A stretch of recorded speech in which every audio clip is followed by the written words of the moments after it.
ام بناوه گله ورگاه شهید رستم جودی سرساخی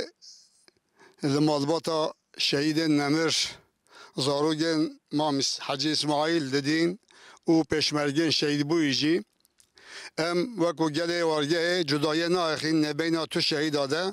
ها پشمرگه ها ولاد پاریس ها گریلا همی شهید منه شروان آزادیه نه دریا آزادیه ده تکوشین داینه و شهید بینه ام وکو شهید نتوی همی ده پجرینین و بجنا خواد برواد طاوینین سرساخیه جبو گله کرد و مالبا توا و توایی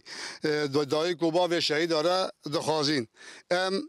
و ریشا درنده یا داعش یا دشمن مروایی و توای داگیری کردن کردستان و دیولانگ دولت ترک شرمزار دکین و ام خمگینی خاطرین زمان کو ایروجی دیگر کو افکار کی انسانی مروایی بی دیسا سایترا حکومت هرمه نه هلا ام دربازی تعزیه خواه ببین نه هلا ام تفلی تعزیه خواه ببین نه هلا ام خما و شهیدا پار و بکین ام لوه داره پیشبری همی دنیای خمگینی خاطرین زمان ام و حلوه سواجی به تندی رخنه دکین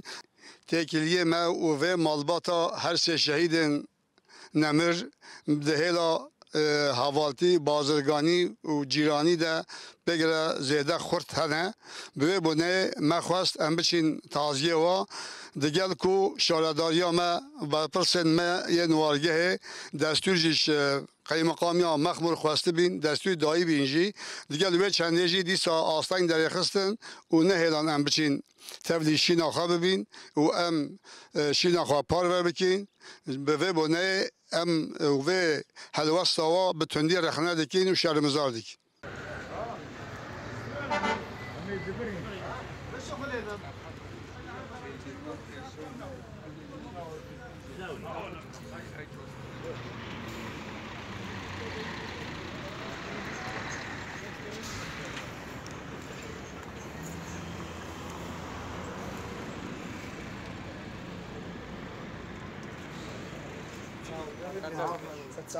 Ciao.